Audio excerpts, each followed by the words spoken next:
जय हिंद दोस्तों, आप सभी का स्वागत है आज के नए सेशन में। जैसे कि आप लोग पिछले वीडियो में देख चुके थे प्रश्नावली 1A क्लास 10 का 1A में अगर देखा जाए इसमें हमने 3 प्रश्न दिए थे होमवर्क के लिए। होमवर्क के लिए कौन कौन सा प्रश्न था उसको आप देख लेंगे, जैसे कि 5वां था, 6वां था और 7वां था। ठीक है, ये 3 होमवर्क के लिए हम लोग 3 होमवर्क के लिए दिए थे। 3 प्रश्न ऐसे थे जिसको होमवर्क करना था। तो आज हम लोग चलेंगे इसके अगले वाले प्रश्न से प्रश्न संख्या 8। ठीक है, प्रश्न संख्या 8 इससे चलने वाले हैं। इसमें क्या प्रश्न कह रहा है उस पर थोड़ा सा हम लोग फोकस करते हैं, कैसे इस प्रश्न को सॉल्व करना है। तो देखते हैं कौन इस प्रश्न में क्या पूछा है। ठीक, आप अपने बुक से प्रश्न को मैच करा लीजिएगा और स्क्रीन पे शो कर रहा होगा जो प्रश्न है। ठीक है, मैं उसको पढ़ करके सुनाता हूँ आपको। कह रहा है कि किसी परेड में 6 से 16 सदस्यों वाली एक सेना की टुकड़ी को 32 सदस्यों वाले एक आर्मी बैंड के पीछे मार्च करना है। दोनों समूहों को समान संख्या वाले स्तंभों में मार्च करना है। उन स्तंभों की अधिकतम संख्या क्या है जिसमें वे मार्च कर सकें। तो ध्यान सुनेंगे, इसमें देखा जाए तो 2 सेना का टुकड़ा हुआ है, यानी कि 2 हिस्से में है। ठीक है, इधर भी सेना है, इधर भी सेना है। एक में अगर देखा जाए, एक सेना का टुकड़ा जो है उसमें 6 से 16 लोग हैं और एक में 32 लोग हैं। तो कह रहा है अगर इनको आर्मी बैंड के पीछे अगर मार्च कराना हो, ठीक है, परेड कराना हो, तो उस टाइम में बताइए कि कितना अधिकतम संख्या होगा। अधिकतम संख्या इसमें ही पता करना है। ठीक है, जो स्तंभ बनने वाले हैं क्या अधिकतम संख्या होगी उसी को सॉल्व करना। तो चलिए इस प्रश्न को सॉल्व करते हैं। ठीक है, संख्या 8 जो है इसको कैसे सॉल्व किया जाएगा, तो देखिए इसमें लिखना होगा पहली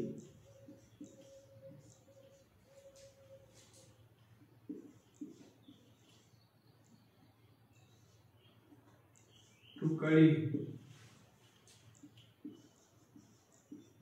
जवानों की संख्या। ठीक है, जवानों की संख्या,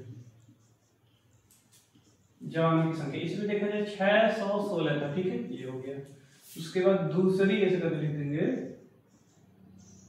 दूसरी टुकड़ी जवानों की संख्या, उसमें कितना है 32 है। ठीक है, तो इसमें ज्ञात करना है कि सबसे जब इनको मार्च कराया जाएगा तो अधिकतम स्तंभों की संख्या ज्ञात करना। ठीक है, जब इस प्रकार के प्रश्न पूछता है तो इसमें क्या करना होता है, HCF ही करना होता है कि इसमें HCF से ही पता चलता है। ठीक है, हाईएस्ट कॉमन समझ आ रहा ना।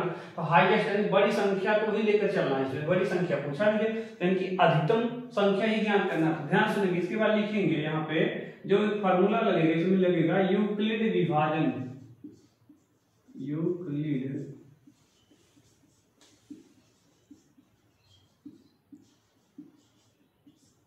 यूक्लिड विभाजन एल्गोरिथ्म से। ठीक है, यूक्लिड विभाजन एल्गोरिथ्म से अगर हम लोग चलेंगे तो कैसे सॉल्व करना, ध्यान सुनिए। इसमें सबसे बड़ी संख्या यही है तो इसको लिखेंगे 6 से 16 बराबर छोटी संख्या कितना है 32 है। ठीक है, अब 32 को अगर हम इसमें करेंगे तो कितना बढ़ जाएगा 32 का अगर हम लोग भाग इसमें करते हैं, यानी कि 32 का पढ़ना ऐसा पढ़ा जाए कि जिससे जो है 6 से 16 कट जाए तो कितना बार इसको कैसे करना होगा। ध्यान सुनिए, हम लोग क्या करते हैं यहाँ पर लगा लेते हैं। ठीक है, यहाँ पर लगा देते हैं 616। नहीं तो आप कहेंगे कि आप कैलकुलेट करके बैठे हैं उसके बाद कैलकुलेट कर ले रहे हैं, लेकिन आपको दिखा रहे हैं 32 अगर करेंगे तो 16 61 में जाएगा नहीं, तो दो बार, एक बार जाएगा तो 32 घटाएंगे इसमें तो 9 तो 11 होता है और 5 में 3 घटाएंगे तो नहीं कटेगा। फिर उतार लेंगे इसमें से 6 उतार लेंगे तो 296 हो गया। ठीक है, 296 हो गया। तो कितना बार इसको गुणा किया जाए कि 32 में 296 आ जाए। ठीक है, या उससे कम रहे। अगर हम लोग 9 त्रिक 27, 29 है ना, 9 त्रिक 27, 9 लास्ट होता है तो 9 दूना 18 और 9 त्रिक 27 एक 28 तो 288। तो 288 अगर देखा जाए इसमें 296 है तो घटाएंगे 16 में से 8 गया, 8 हो जाएगा 0 0, यानी कि मिला जुला करके इसमें संख्या की जो बात किया जा रहा है 8 ही शेष बचेगा, यानी कि 8 शेष बच रहा है। इसका मतलब हमारा 9 बार ही जाए। ठीक है, 9 बार ही जाएगा। तो 9 बार जब जाएगा तो शेष हमारा कितना आ जाएगा, 8 आ जाएगा। कितना आ जाएगा, 8 आ जाएगा। कैसे, और 32 9 288 घटाएंगे तो इसमें कितना आएगा, 8 आएगा। 16 में 4 घटाएंगे 8 आ जाएगा, और यहाँ 8 2 2 1 कट जाएगा, शेष हमारा ये बच गया ना। तभी भी शेष इतना होगा। लिखेंगे यहाँ पे हमें शेषफल 8 प्राप्त हुआ। ठीक है, इस प्रकार से हिंदी लिखना होगा। हो गया। फिर इसको हम लोग क्या करेंगे, भाजक को आगे करेंगे। ये क्या है, भाज्य। ये क्या है, भाज्य है। इसको बोलते हैं भाज्य। ठीक है, इसको बोलते हैं भाज्य। और इसको बोलेंगे भाजक। क्या बोलेंगे, भाजक। और इसको बोलेंगे भागफल। क्या लिखेंगे, भागफल। और इसको बोलेंगे शेषफल। क्या लिखेंगे, शेषफल। ठीक है, तो इस प्रकार से है, इसको ऐसे माना जाएगा। इसको बोला जाएगा भाज्य, इसको बोला जाएगा भाजक, इसको बोला जाएगा भागफल, और जो यहाँ बचा इसको बोलेंगे शेषफल। हर बार हमको शेषफल से ही तुलना रखना है कि शेषफल कितना आ रहा है। तो ध्यान देंगे इसके आगे क्या करेंगे, जो हमारा भाजक होगा ना, अब यही भाजक क्या बन जाएगा, भाज्य बन जाएगा। तो भाज्य जब बनेगा तो 32 के आगे आ जाएगा। जो हमारा शेषफल है ना, शेषफल अभी क्या बन जाएगा, भाजक बन जाएगा। तो भाजक बन गया। तो कितना बार जा रहा है, 8 चौक 32। तो हमारा जो भागफल आया वो 4 आया, लेकिन कट गया, शेष हमारा 0 हो गया। तो लिखेंगे यहाँ पे, अतः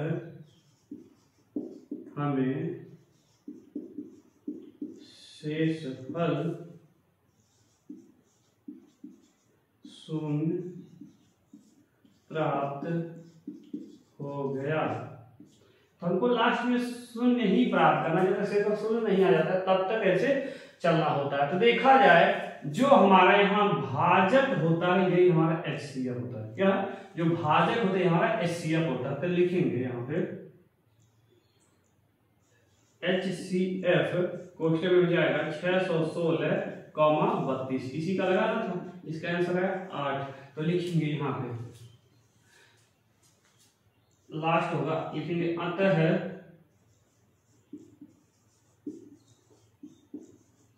अधिकतम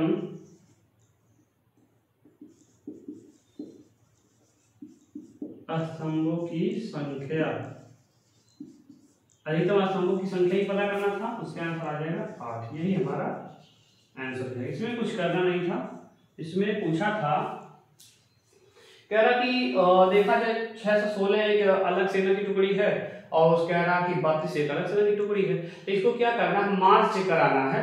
आर्मी बैंड के पीछे अगर मार्च कराएंगे तो वही कह रहा कि इनका कितना स्तंभ अधिकतर होगा, यानी कि अधिकतम क्या स्तंभ बन सकते हैं, जो लाइन बन रहा है ना, अधिकतम क्या बन सकते हैं। तो यही चीज में पता करना था। तो कैसे पता करेंगे, तो यूक्लिड डिवाइन एल्गोरिथम के अनुसार से अगर इसका हम फार्मूले की बात करें तो फार्मूला यही होता है, जो आप भाग की बात करते हैं तो भाज्य बराबर भाजक गुणे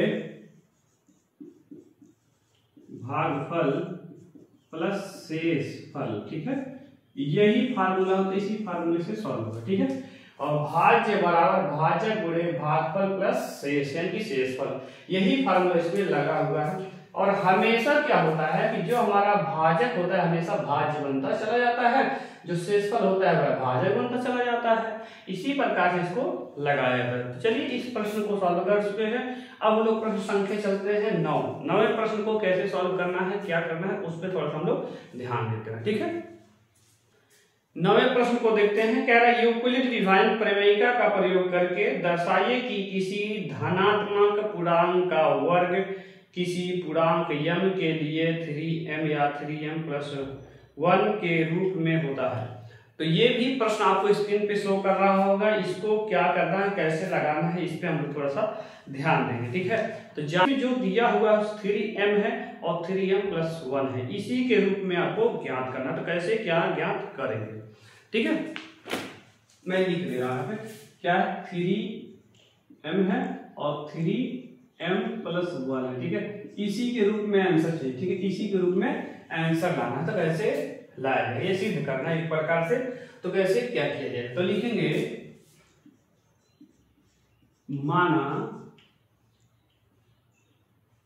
माना ए एक धनात्मक पूर्णांक है, ठीक है,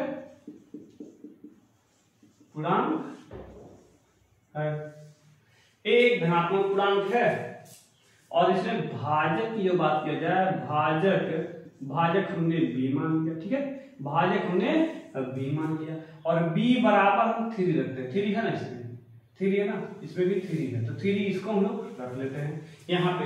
अब इसमें जो फार्मूला बनता है अगर देखा जाए आर भी होता है, ठीक है, तो आर भी लिख सकते हैं, आर बराबर हम लोग क्या रख सकते हैं, 0 भी लिख सकते हैं, 1 भी रख सकते हैं, 2 भी रख सकते हैं, ऐसे ETC ऐसे कुछ भी रख सकते हैं, 3 4 5 6 7 जो भी रखेंगे, लेकिन हमारा देखे 2 ही मान दिया हुआ तो 0 1 ही काम कर जाएगा, 2 की जरूरत ही नहीं पड़ेगी, ठीक है। तो कैसे सॉल्व किया जाए इस पे हम लोग पूरा फोकस करते हैं, ठीक है।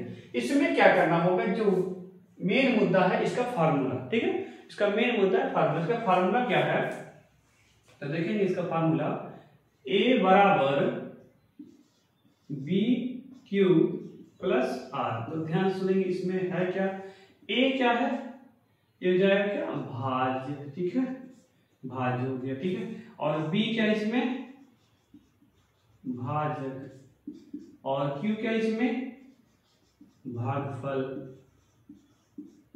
ठीक है, और r इसमें है शेषफल,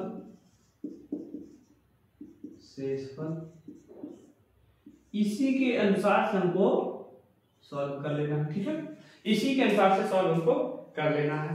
तो चलिए लिखते हैं, a बराबर, तो b का मान कितना है भाई, 3 है, 3 लिख देंगे, और q को देखिए, q जो है, q कैसे लिख दीजिए, q कैसे लिख दीजिए, q का कोई मान नहीं है इसमें, q का कोई मान नहीं है। अब ध्यान सुनिए, प्लस, और r का मान, पहला मान क्या है, 0, ठीक है, तो r का मान हमने पहले 0 रखा, ठीक, उसके बाद लिख देंगे यहाँ पे कोष्टक में दोनों पक्षों का वर्ग करने पर, ठीक है, क्योंकि इसे पूछा कि और जो भी होंगे पूर्ण वर्ग के तौर पे होंगे, यानी कि वर्ग में ही इसको सही करना है। जब दोनों पक्षों को वर्ग कर देंगे तो हो जाएगा a² प्लस 3q का होल स्क्वायर, ठीक है। इसको सॉल्व करेंगे, यहाँ बराबर है, इसको सॉल्व करेंगे तो 3 का अगर सॉल्व करेंगे तो इसको हम ऐसे लिख सकते हैं, 3 इंटू 3 और q का स्क्वायर, तो q स्क्वायर, 3 3 का 9 आता है ना, इसका वर्ग करने पर हमने ऐसे लिख दिया। फिर यहाँ लिख देंगे, ठीक है, यहाँ पर हम लिख सकते हैं 3q स्क्वायर बराबर m, ठीक है, रखने पर 3q स्क्वायर का जो है इसके बराबर m रखने पर, ठीक है, इसको m रखने पर, चलिए रख लेते हैं। तो a स्क्वायर बराबर 3 इंटू 3q स्क्वायर बराबर क्या होगा, m होगा, ये हम लिखेंगे, इसको सही करेंगे तो a स्क्वायर बराबर 3m, ये बन गया समीकरण 1, ठीक है, बना समीकरण 1। तो 3m आगे के लिए आ गया, आया ना, 3m हमने सॉल्व कर लिया, ये समीकरण a हो गया, यानी कि 1 हो गया। अब समीकरण 2 को भी इसी प्रकार लाना है, तो चलिए उसको कैसे लाते हैं। अब क्या करेंगे, फिर यही फार्मूला हमको लिखना होगा, ठीक है, यही फार्मूला हमको लिखना होगा, लिखेंगे a बराबर 3q प्लस r, ठीक, तो a बराबर, अब ध्यान सुनिए, 3 है और q है, r का मान इसमें क्या रखना है, 1 रखना है, ठीक है, 1 रखेंगे।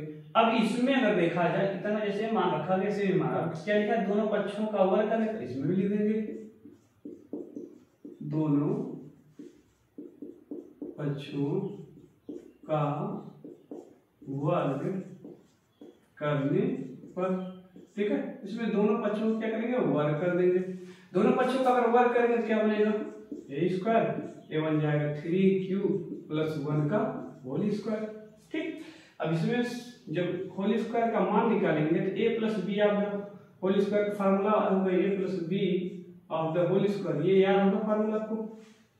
इसका फार्मूला क्या भाई, इसका फार्मूला है a square plus 2ab plus b square, ठीक है, यही फार्मूला है। इस फार्मूले से हम लोग चलेंगे, ठीक है, तो a स्क्वायर का मतलब 3q स्क्वायर प्लस 2ab, तो 2 इंटू 3q इंटू 1 होगा प्लस b स्क्वायर यानी कि 1 है तो 1 का स्क्वायर कर देंगे। ठीक, इसके बाद लिखेंगे a स्क्वायर बराबर, इसको हम लोग लिख सकते हैं ऐसे, जैसे यहाँ देखो तो ये चीज यहाँ पर आया था, इसको मैं इस प्रकार से लिखा था, इसको भी हम लोग इसी प्रकार से लिख लेते हैं। ठीक है, 3 इंटू 3q स्क्वायर।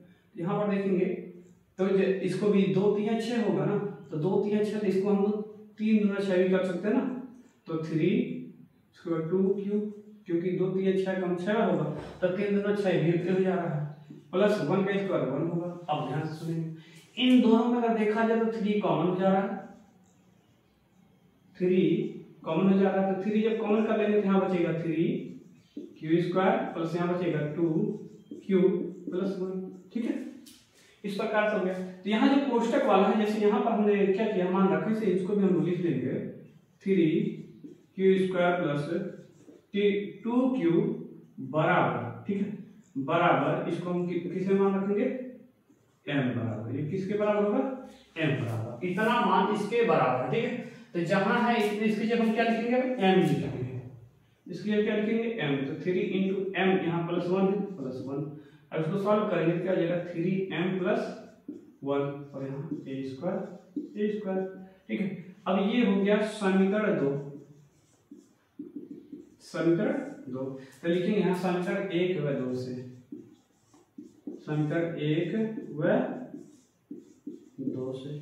समीकरण 1 क्या है भाई, समीकरण 1 में क्या आ गया, 3m आ गया, और समीकरण 2 में क्या आ गया, 3m प्लस 1। तो इस प्रकार से इस प्रश्न को सॉल्व करना था और ये प्रश्न हो गया सॉल्व। आपको कोई भी अगर दिक्कत हो आपको समझने में तो आप कमेंट बॉक्स में कमेंट कर दीजिएगा, तो उस प्रकार से आपको हम और अस्थायी रूप से और बेहतर से बेहतर तरीके से समझाने का प्रयास करेंगे। अगर आप ना समझ जा रहे तो कोई दिक्कत नहीं है। इसी प्रकार से ये हमारा आंसर आ गया 3m 3m+1 के रूप का है। देखिए इसी को सॉल्व करना था, हमने सॉल्व कर दिया, कैसे ये आ गया।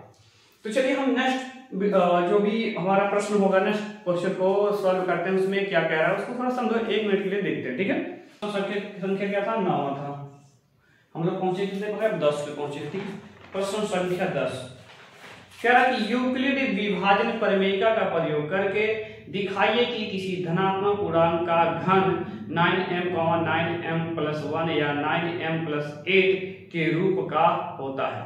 तो ध्यान से सुनेंगे, इसमें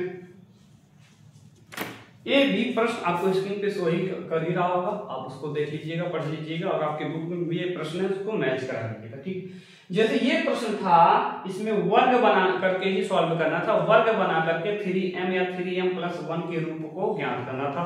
लेकिन अगला प्रश्न जो है हमारा प्रश्न संख्या 10 जो है उसमें पूछ रहा है उसको क्यूब करिए, आप घन करिए, घन करने पर आपको सॉल्व करना है। घन करके सॉल्व क्या करना है भाई, और 9m+1 और 9m+8 यही सब इसमें सॉल्व करना, कोई दिक्कत इसमें नहीं है। ठीक है, अगर आपको जो भी दिक्कतें होंगी उसको आप कमेंट बॉक्स में कमेंट कर दीजिएगा, उसका सलूशन आपको जरूर मिल जाएगा। चलिए अगले प्रश्न को सॉल्व करते हैं और बिना समय बर्बाद किए। ठीक है, प्रश्न संख्या 10 में अगर देखा जिसमें ज्ञात क्या करना है, 9m ज्ञात करना है और 9m+1 और 9m+8 ज्ञात करना। ठीक है, यही ज्ञात करना है, इसको को भी घन करके ज्ञात करना, कैसे ये सॉल्व होगा। ठीक है, इस पे हम लोग थोड़ा सा ध्यान देंगे कैसे क्या करेंगे। तो जैसे इसमें हो गया तो इसमें हम लिख लेंगे, माना एक धनात्मक पूर्णांक। ठीक है, धनात्मक पूर्णांक है। ठीक, ये हो गया।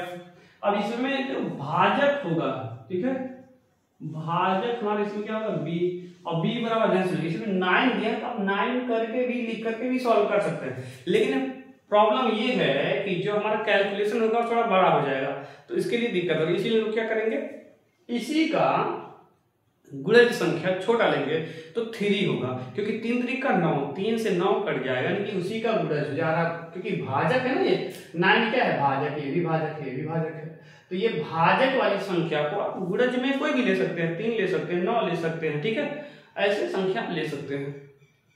ठीक, 18 ले सकते हैं, 27 ले सकते हैं, कुछ भी ले सकते हैं जो 9 से विभाज्य हो, यानी कि उसका गुणज हो।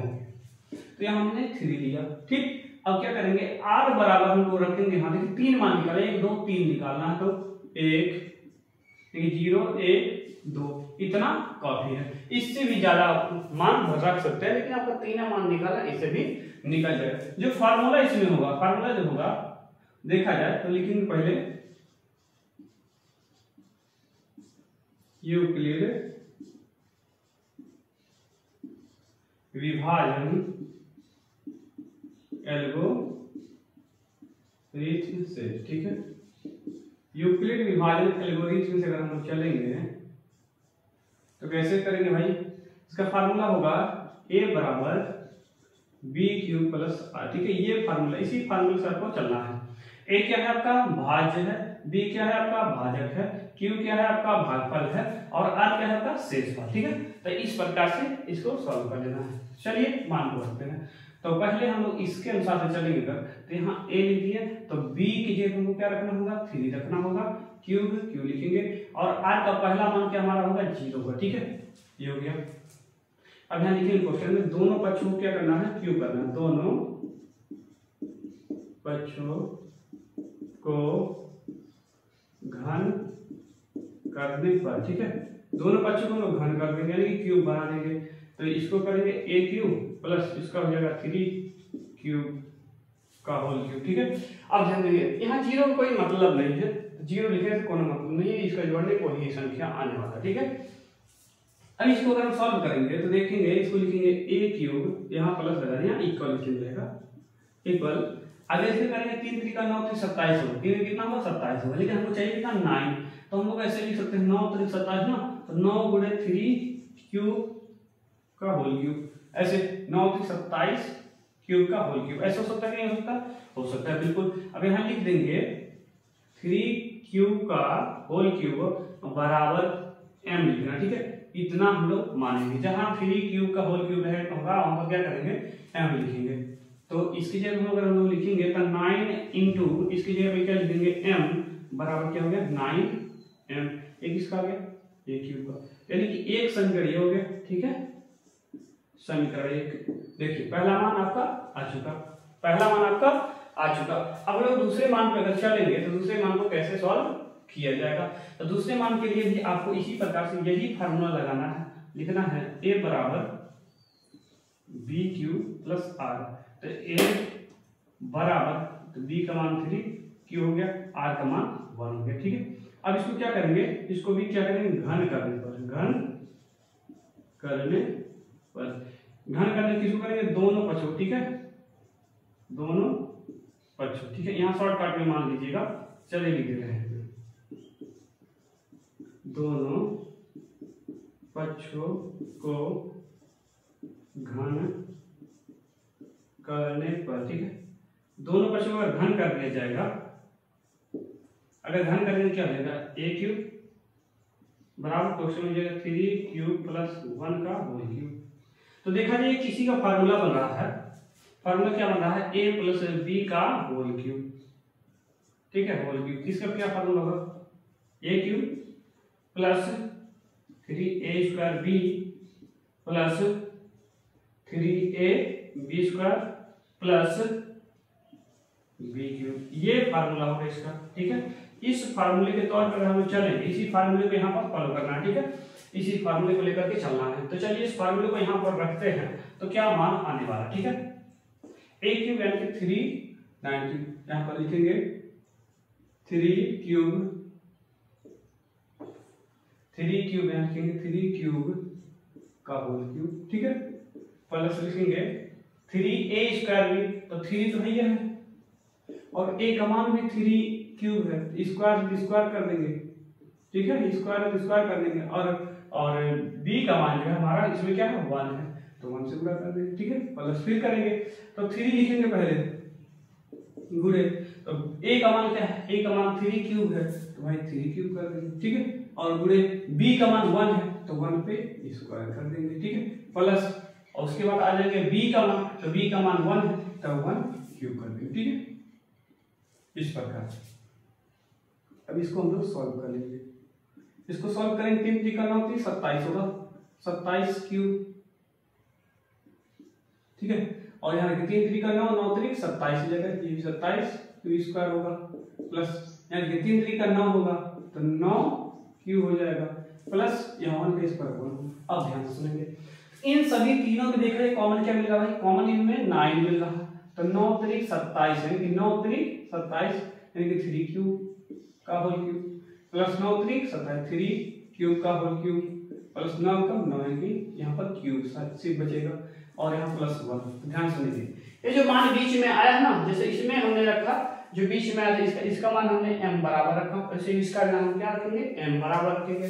अगर इसको हम लिखेंगे ऐसे, ठीक है, इसको लिख देंगे 3 क्यूब का होल क्यूब प्लस 3 क्यूब का होल स्क्वायर है, ये होल स्क्वायर है, ठीक है, होल स्क्वायर प्लस क्यूब बराबर m, यानी कि इतनी जगह से हमको m रखना है। तो चलिए इसकी जगह हम m रखेंगे तो 9 इंटू m प्लस 1 होगा, ठीक है, यानी कि a क्यूब बराबर 9m प्लस 1, ये समीकरण हो गया हमारा, समीकरण हो गया, ठीक है। समीकरण 2 हमारा प्राप्त हो गया 9m प्लस 1, 9m प्लस 1 ये भी हो गया, ठीक है। अभी हमको क्या करना है 9m प्लस 8, तो इसको भी इसी फार्मूले से यही फार्मूला हमको लगाना, ठीक है, यही फार्मूला हमको लगाना है। कैसे, a बराबर, ठीक है, a बराबर b क्यूब प्लस r, ठीक है। तो a बराबर b का मान 3 है, आपको दिख रहा होगा, और q तो रहेगा ही, और देखेंगे r का मान हमने 0 रख दिया, हमारे सिर्फ 2 बचा ना, तो 2 रख देंगे, ठीक है। अब हमारा मेन मुद्दा क्या है, जब मान रख देते हैं तो दोनों पक्षों का घन करना पड़ेगा, दोनों पक्षों को घन करने के बाद तो लिखेंगे दोनों पक्षों को घन करने पर, ठीक है, घन करने पर इस पे जब हम घन कर देंगे तो क्या आएगा, a क्यूब बराबर 3 क्यूब प्लस 2 का होल क्यूब। तो जो यहाँ पर सूत्र दिख रहा है यही सूत्र आपको यहाँ भी यूज करना है। तो चलिए सूत्र को यहाँ लिखे हुए इसको हम लिख लेते हैं, कैसे क्या होगा उसको देखिएगा, ठीक है। a क्यूब बराबर इसका 3 3 का 9 3 27 क्यूब होगा, ठीक है, क्योंकि फार्मूला ही होगा a cube plus 3a square, तो 3a स्क्वायर के अनुसार से करेंगे तो कितना हो जाएगा भाई, 3 3 का 9 3 27, ठीक है, 27 में 54 हो जाएगा, 54 क्यूब का होल स्क्वायर, ठीक है। फिर इसमें अगर देखा जाए तो कितना हो जाएगा, 3 3 का 9 3 3 का 9 9 चौक 36, इसका हो जाएगा 36 क्यूब, और लास्ट में बचेगा 1 2 का स्क्वायर 8 हो जाएगा। अब यहाँ पर देखेंगे इन दोनों में कितना कॉमन मिल रहा है भाई, इसमें कॉमन कितना मिलेगा, 9 कॉमन कर लेंगे तो 9 3 27 होगा ना, यहाँ क्यूब रहेगा, क्यूब हो गया, प्लस 9 6 54 क्यूब स्क्वायर, 9 चौक 36 क्यूब, ठीक है, इतना कर लिए प्लस 8। तो इतने का मान हमको m रखना है, क्या रखना है, m रखना है। यहाँ लिख देते हैं 3 क्यूब पर whole cube plus 6 cube square plus 4 cube बराबर m रखा जाएगा। तो यहाँ जब हम m रख देंगे, जब यहाँ m रख देंगे तो इसका 9 है, 9 इंटू m और प्लस 1 है, तो इसको हम लिख सकते हैं a क्यूब बराबर 9m प्लस 1। तो देखिए इसका भी मान आ चुका, तो इसका मतलब ये समीकरण कितना हो गया, समीकरण ये 3 हो गया। तो फिर यहाँ लिखेंगे समीकरण 1 2 व 3 से, समीकरण 1 व 2 व 3 से, समीकरण 1 में क्या आ गया, समीकरण 1 में आ गया 9m, समीकरण 2 में आ गया 9m प्लस 1, और समीकरण 3 में आ गया 9m प्लस 2, यही हमारा आंसर। अच्छा इसी के रूप का होगा, ठीक है। इसी प्रकार से इस प्रश्न को सॉल्व करना है, ज्यादा कुछ नहीं करना है। एक बार आप क्या करना है, इसी फार्मूले को आपको देख लेना कि क्या किया जा रहा है। हर बार जो संख्या हमको लाना है 9 लाना है, तो 9 अगर आ जा रहा है उसमें कॉमन करके ले लेना, बाकी जो भी है उसको m बराबर रख लीजिए, ठीक है। तो ये पहला सॉल्व हो जाएगा। दूसरे में भी यही प्रक्रिया करना है, 1 वाले को छोड़ करके बाकी बीच में 9 कॉमन कर करके बाकी जो बच रहा है उसको अंदर कर उसके बराबर यहाँ रख देना है। इसमें वही प्रक्रिया करना है, कोई कुछ करना इसमें नहीं है। तो इससे आगे जो प्रोसेस होने वाले हैं, इनकी प्रश्न संख्या हमारे जो 11 नंबर प्रश्न संख्या है उसको कैसे सॉल्व करेंगे और देखते हैं। अगर आपको यहाँ पर बताने की योग होगा, बताएंगे नहीं तो आपको होमवर्क में दे दिया जाए कैसे इसको सॉल्व करना होगा, ठीक है। देखिए प्रश्न संख्या जो 11 है ये ज्यादा बड़ा नहीं, आपको स्क्रीन पे शो कर रहा होगा। इसका भी यूक्लिड विभाजन द्वारा ही आपको एचसीएफ ही ज्ञात करना है। तो ज्यादा कुछ इसमें नहीं, 3 संख्याएं हैं, 3 संख्या को मैं यहाँ नोट कर दे रहा हूँ, ठीक है। यहाँ पर मैं मिटा करके नोट कर दे रहा हूँ, ठीक है।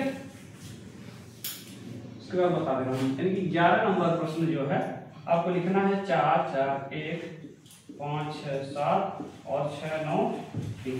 इसका भी आपको एचसीएफ ही ज्ञात करना है, एचसीएफ।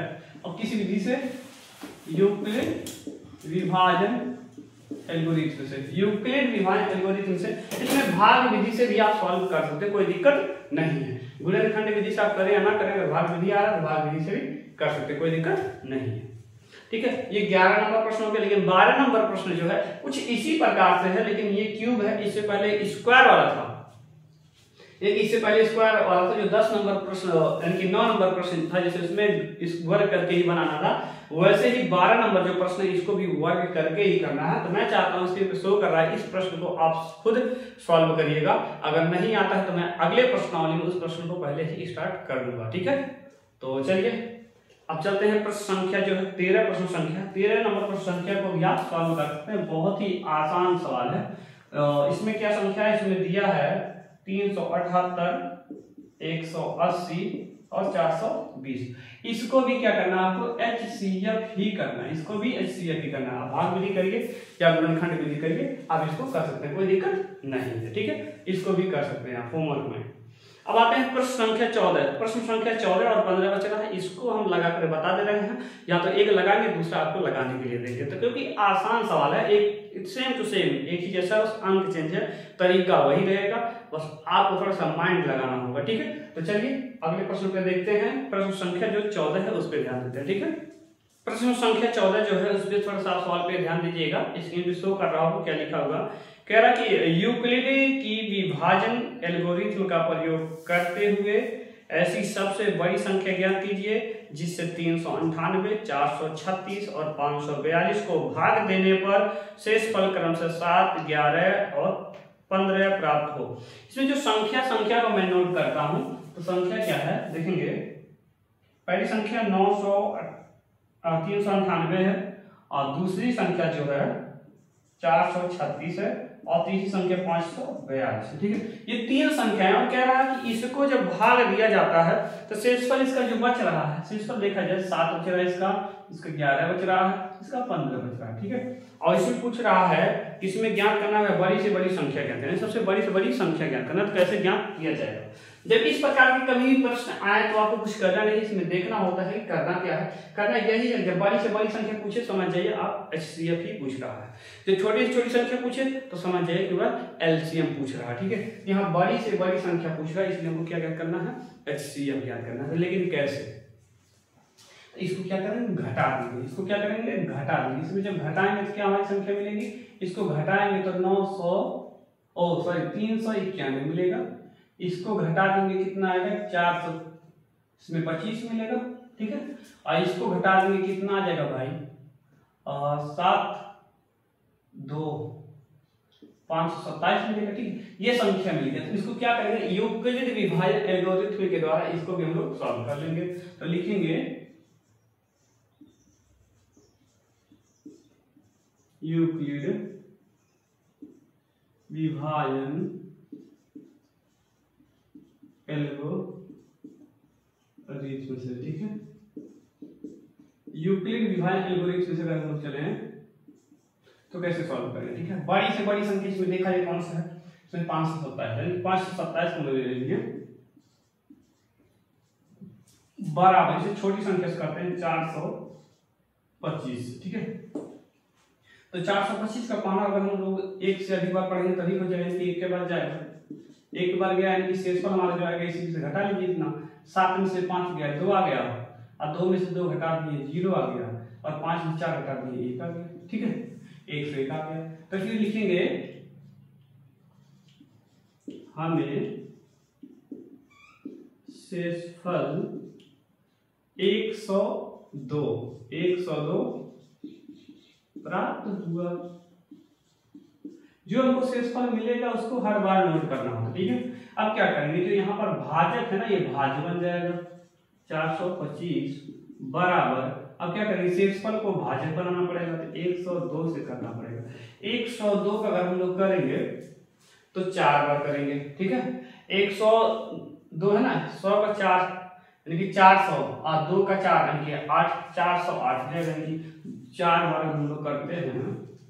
102 को अगर हम 4 बार करेंगे तो कितना आ जाएगा, 4 दूना 8, 4 से 0 और 4 का 408, और 408 यानी कि 425 में से घटा लीजिए तो 15 में से 8 7 15 हो गया, 1 हो गया, यानी कि 17 बचा। कितना बचा, 17 बचा हमारा।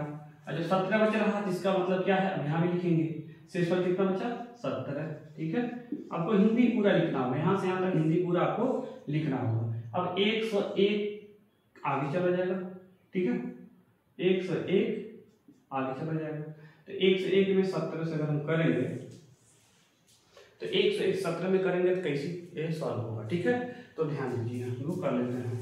इधर 17 का अगर देखा जाए भाग किया जाएगा 102 में, ठीक है, 102 में, तो 17 छक्का कितना होगा, यानी कि 17 छक्का को कहाँ याद होगा, ठीक है, 6 7 2 6 कम 6 6 4 17 छक्का 102, कितना 102, यानी कि 6 बार हो रहा है, तो 6 बार में 1 कट जाएगा तो शेष कितना बचेगा, 0 बचेगा। तो यहाँ हमारा पूरा ये सॉल्व हो जाएगा। यहाँ से लिखेंगे अतः हमें शेषफल 0 प्राप्त हो गया, ठीक है। यहाँ शेषफल 0 प्राप्त हुआ, लेकिन अभी हमारी एक संख्या बची हुई है, 391 संख्या बची हुई है। तब क्या करेंगे, 391 को लिखेंगे, 391 को कितने से करेंगे, 17 से करेंगे, जिससे कट जाता है ना लास्ट, उसी से फिर से करना पड़ता है। तो इसको कैसे करेंगे भाई देखेंगे,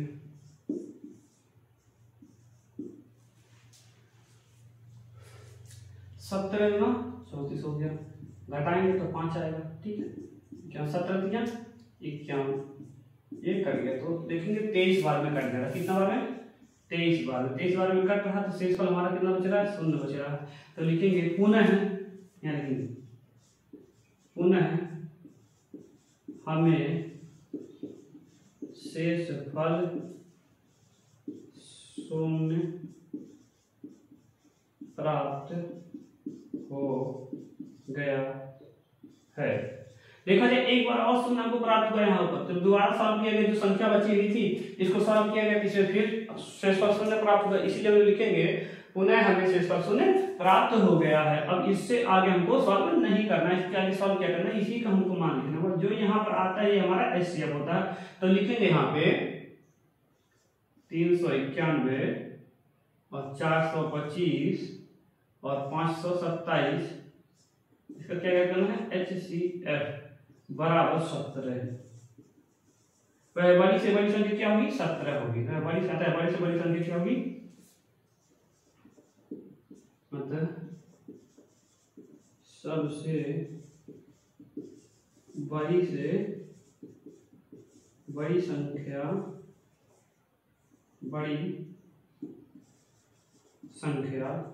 बराबर 17 है, ये आंसर हो जाएगा, ठीक है। और सबसे बड़ी से बड़ी संख्या क्या हो जाएगा, 17 हो जाएगा। कुछ इस प्रकार से आप लिख लीजिए, तो कुछ करना नहीं है इसमें, ठीक है।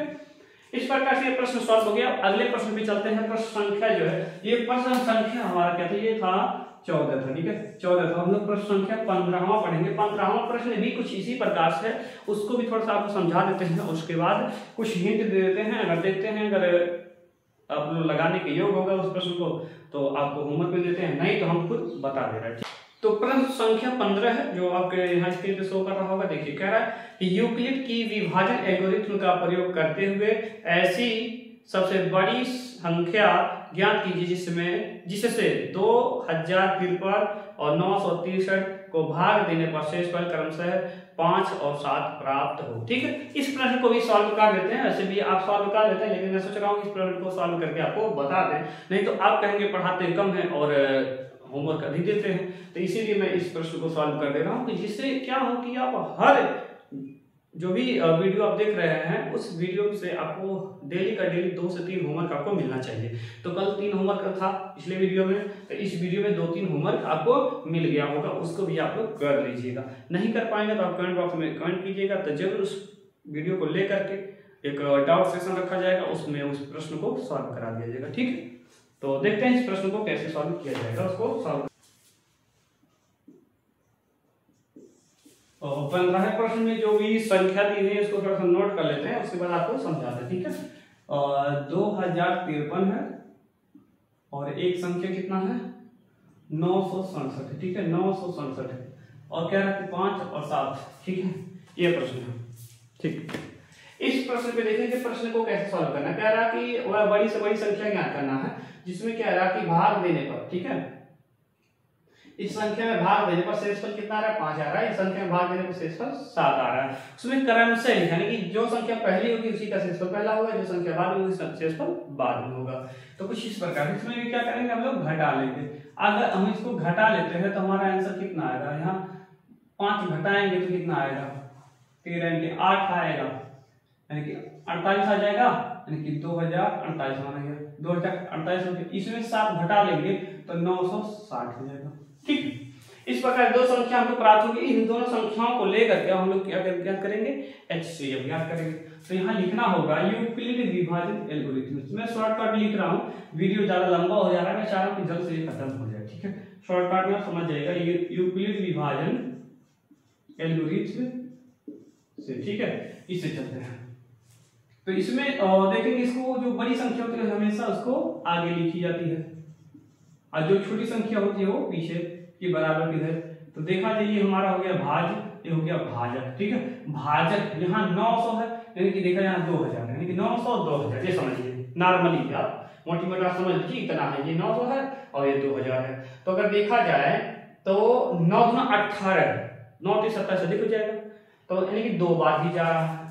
2 बार अगर हमारा जा रहा है भाग तो 2 बार यहाँ लिख देंगे। तो इसका दुगना अगर करेंगे 960 का हम दुगना करेंगे तो सुन हो गया 2 6 12 2 9 18 1 19 1920 हो रहा, जबकि कितना हो 2048 है। इसको घटाएंगे 8 में से 0 गया 8 आ गया और 4 में से 2 गया 2 हो गया और 20 में से 0 घटा लेंगे, यानी कि 128 बच रहा। तो शेषफल हमारा कितना बच रहा है 128।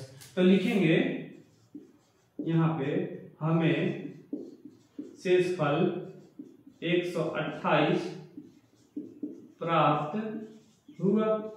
ठीक है, इतना लिखने के बाद आपको क्या करना होगा, जो हमारा भाजक है ना ये भाज्य बन जाएगा, तो 960 को आगे कर देना, जो शेषफल है वो भाजक बन जाएगा 128।